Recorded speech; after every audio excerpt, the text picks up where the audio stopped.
Hello friends, welcome to sports allrounder YouTube channel. Cricket தான் திருப்பி controversy, திருப்பி சர்ச்சை. எஸ், பென் ஸ்டோக்ஸும் கஸ் அட்கின்சன் அவங்க போலர் ரெண்டு பேரும் ஒரு கான்ட்ரவர்சியில் மாட்டிக்கிட்டாங்க. என்னன்னு பார்த்துருவோம். ரைட், 3 டெஸ்ட் மேட்ச் விளையாடுறாங்க. நியூசிலாந்து வந்திருக்காங்க இங்கிலாந்துக்கு. ஃபர்ஸ்ட் டெஸ்ட் மேட்ச் இங்கிலாந்து ஜெயிச்சிட்டாங்க. தி பெட் நியூசிலாந்து 115 ரன்லங்க. ஆமாம், ஆனால் பென் ஸ்டோக்ஸ் அதில் பர்ஃபார்மே பண்ணல. இவ்வளோக்கும் ஒரு கேப்டன் தான். இந்த டெஸ்ட் மேட்ச்சு லார்ட்ஸில் முடிஞ்சுது. அதோடு முடிஞ்சுதா சர்ச்சை பிரச்சனை அங்கே தான் ஆரம்பிச்சது. ஜெயிச்சாங்களா? ஒழுங்காக இருக்க வேண்டியது தானே. இங்கே ஏற்கனவே இவங்க கர்ஃப்யூ ஒன்று போட்டிருக்காங்களாம். இசிபி, அதான் இங்கிலாந்து கிரிக்கெட் போர்டு. என்னென்னா, டூரிங் அ சீரீஸ் நடக்குது. இன்னும் 2 டெஸ்ட் மேட்ச் இருக்குது. நீங்கள் சில ரூல்ஸ் அண்ட் ரெகுலேஷன் ஃபாலோ பண்ணணுன்னு அதை ஃபாலோ பண்ணல. இது மாதிரி எப்போதும் ஃப்ளின்ட் ஆஃப் மாட்டிப்பார். அப்படி தான் ஆண்ட்ரூ ஃப்ளின்ட் ஆஃப்னு ஒருத்தர் இருந்தார். ஏதாவது ஒன்று கிடக்கு ஒன்று பண்ணிவிட்டு அவராக ரொம்ப விலைக்கு வாங்கிட்டு வருவார். அப்புறம் மத்தியஸ்தம் பண்ணி ஒரு மாதிரி சமாதானம் பண்ணி விளையாடுவாங்க. அப்போயானும் சோஷியல் மீடியா அவ்வளோ கிடையாது. இப்போ நீங்கள் தும்முனா போட்டோ எடுத்துருவா. அந்த நேரத்தில் இவங்க இன்னும் ரொம்ப கேர்ஃபுல்லாக இருக்கணும். Specially is the captain. போன வருஷம் ஆஷஸ் அப்போது ஆஸ்திரேலியாவில் நூசா அப்படின்னு ஒரு இடம் இருக்குது, இதில் குயின்ஸ்லாண்டில். அங்கே நைட் கிளப்பில் ஒரு தகராறு ஆகிருக்கு போயிருக்கு between first and second test மேட்ச்சுக்கு நடுவில்.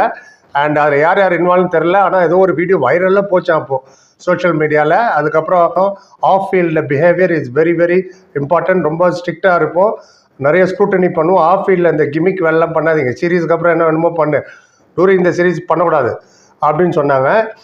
அதனால தான் இந்த ஸ்ட்ரிக்டான இந்த கர்ஃப்யூ. அதாவது இந்த டயத்துக்குள்ளே நீ வெளில போனால் வந்துடணும் ஹோட்டலுக்கு. ஆனால் இவங்க லேட்டாக வந்திருக்காங்க. கஸ் அட்கின்சனும் இவரும் பென் ஸ்டோக்கும். இந்த பென் ஸ்டோக்ஸ் இதுக்கு முன்னாடி 2017 ஒரு வாட்டி இப்படி தான் மாட்டினார்.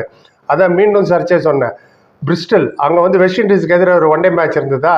அப்போ அங்கேயும் ஒரு ஃபைட்டு இதே மாதிரி நைட் கிளப்புக்கு வெளியில் அப்போ கொண்டு கிடந்தது. எனிவே, அதனால் இவர் அப்பப்போ மாட்டிக்கிறவரை இன்னும் கொஞ்சம் ஸ்ட்ரிக்டாக பார்த்துட்டு இருந்தாங்க. இவர் என்ன பண்ணார்? He broke the curfew during test series. ஆமாம், leader should be the example. அவர் தான் எக்ஸாம்பிள் செட் பண்ணோம். இப்போ எந்த முகத்தை வச்சுட்டு ஒரு ட்ரெஸ்ஸிங் ரூம் உள்ள போவார்? நீங்களாம் போகக்கூடாது சொல்லிட்டு இவரு அந்த போலருக்கு கூப்பிட்டு போனால் இப்போ அவருக்கு மட்டும் என்ன தனி ட்ரீட்மெண்ட்டாக என்னன்னு ஆயிரம் பிரிட்டிஷ் ஸ்டாப்லாம் விட்டா கிளின்னு கிழிச்சிருவாங்க. சும்மாலாம் விட மாட்டாங்க யாராக இருந்தாலும். ஸோ இப்போ என்கொயரி நடந்துகிட்ருக்கு. அதனால் செகண்ட் டெஸ்ட்டு வந்து கண்டிப்பாக அவர் விளையாட விட மாட்டாங்க அவங்க. ஏன்னா அவங்க தேவ போர்டு ஸ்ட்ரிக்ட் பாலிசி. இப்போ கேப்டன்சி அவர் அதுக்கப்புறம் இருக்குமா இல்லையான்னு தெரியல. அதே போல் டிஸ்கஷன் போயிட்டுருக்கு. அண்ட் என்ன இருக்குது சண்டைன்னா, மேட்ச் முடிச்சு நாங்கள் போனாங்களா, ரக்பி பிளேயர் ஒருத்தர் வந்திருக்காரு அந்த நைட் கிளப்புக்கு ராத்திரி. அவங்களோட சீசன் எண்டிங்கா. அங்கே வந்து ரக்பி, ஃபுட்பால், கிரிக்கெட் எல்லாமே ஈக்குவலாக ஃபேமஸ்ஸு. ரக்பி முடிச்சுட்டு அந்த பிளேயர் வந்திருக்காரு. அவர் பாட்டுக்கு அங்கே இருக்கும்போது ஏதோ வாக்குவாதம் நடந்திருக்கு. அந்த பஞ்ச் பண்ண வந்துட்டாரா ரக்பி பிளேயரை, கஸ் அட்கின்சனை முகத்தில் குத்த. அந்த நேரம் பார்த்து அவர் நவுந்திருக்காரு, இப்படி டபாச்சிருக்காரு. இப்படி பின்னாடி செக்யூரிட்டி கார்டு. இவங்க எங்கே போனாலும் இங்கிலாந்து கிரிக்கெட் போர்டு ஒரு செக்யூரிட்டி கார்டு அரேஞ்ச் பண்ணியிருக்காங்க. கூடையை இப்போ என்ன பண்ணுறாங்க பாருன்ற மாதிரி. இவன் நவுந்தோன்னா அவர் மூஞ்சில் அடிபட்டுச்சு. அதுக்கப்புறம் ஏகப்பட்ட ஸ்டிச்சஸாக அந்த செக்யூரிட்டிக்கு. ஸோ விஷயம் பெருசாகிடுச்சு. அங்கே இருக்கிறவங்கள ஃபோட்டோ எடுத்து வைரலில் போட ஆரம்பிச்சிட்டாங்க. இப்போ டிசிப்ளினரி ஆக்ஷன் என்ன நடந்தது அங்கே? பிரச்சனை என்னமோ ரக்பி பிளேயர் தான் ஸ்டார்ட் பண்ணாராம். ஸோ அதனால பிரச்சனை அவங்க தான் ஸ்டார்ட் பண்ணாங்கன்னு சப்போர்ட்டிவாக சில பேர், இவங்களுக்கும் சில பேர், யார் ஸ்டார்ட் பண்ணன்னு, நீ இங்கிலாந்து கேப்டன் எப்படி நீ இது மாதிரி பண்ணலாம், இதான் வேலையை போச்சு உனக்கு அப்படின்ற மாதிரி ஒரு செக்ஷன் ஆஃப் பீப்புள் பேசுகிறாங்க. இப்போ கிரிக்கெட் போர்டு என்ன பார்க்கும் இங்கன்னா, கர்ஃப்யூ ஏன் நீ மீறின, நீ எங்கே போகிற, எங்கன்னா போ, ஒரு டயத்துக்கு வரணும்னா எல்லாரும் வந்துட்டாங்க. 7 பேர் போயிருக்காங்க, 5 பேர் வந்துட்டாங்க. இவங்க 2 பேர் மட்டும்தான் லேட் ஆகிருக்கு வர. அதுக்குள்ளே இந்த சில்மிஷங்கள் பிரச்சனை கான்ட்ரவர்சி ஆகிடுச்சு. ரீசெண்டாக தான் இந்த கர்ஃப்யூலாம் இன்ட்ரடியூஸ் பண்ணி off field activity, off field discipline ரொம்ப முக்கியம்னு டைட் பண்ணாங்க. இன்னொரு பிரச்சனை என்னன்னா, இப்போ 2வது டெஸ்ட்டு கண்டிப்பாக அவர் விட மாட்டாங்க. கேப்டன்சி இனிமேல் கேப்டன்சி பண்ணுவாரா என்னன்னு தெரியல. ஏன்னா அந்த ட்ரெஸ்ஸிங் ரூமில் போகிறீங்க, அங்கே சீனியர் ஜோ ரூட்லாம் உட்காந்துருக்காரு, அவரும் விளையாடுறாரு.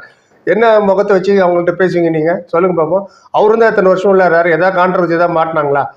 இவர் நவுத்திட்டாங்கன்னா வைஸ் கேப்டன் தான் கேப்டன் ஆகும். யார்? ஹாரி ப்ரூக், அவர் தான் கேப்டன். ஸோ அதில் என்ன சார் ப்ராப்ளம் இருக்குது. இவரும் இதே மாதிரி பிரச்சனை ஒரு வாட்டி மாட்டினார்.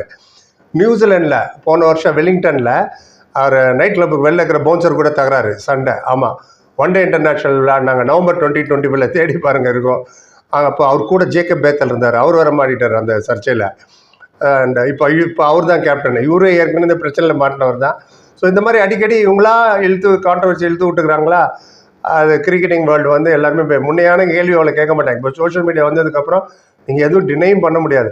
ஸோ இப்போ இங்கிலாந்து கிரிக்கெட் போர்டு சொல்லியிருக்கு, நாங்கள் இன்வெஸ்டிகேட் பண்ணுறோம் என்ன நடக்குதுன்னு. பட் முடிவு தான் வரும். என்னவா இருந்தாலும் கர்ஃப்யூ பிரேக் பண்ண நீ என்ன இப்போ சண்டை வளர்த்தேன்னு அது ஒரு பக்கம். Off field behaviour is very very important. especially you are a captain, whole world is looking at you, உங்கள் own player is looking. Next ஜெனரேஷனுக்கு என்ன சொல்ல வரீங்க நீங்கள்? லார்ட்ஸில் ஜெயிச்சுட்டு அன்றைக்கி நைட்டு நடந்திருக்குது திங்கக்கிழமை. ப்ரீச் ஆஃப் டீம் ப்ரோட்டோகால் அப்படி தான் பேசிகிட்டு இருக்காங்க. பார்ப்போம் என்ன டெசிஷன் வருது. ஸோ அப்டேட் பண்ணணும்னு தோணுச்சு, அப்டேட் பண்ணிட்டு உங்கள் கருத்து சொல்லுங்கள். போய் பார்த்தா நன்றி. Like, comment, share and subscribe. சந்திக்கிறேன். Thank you so much.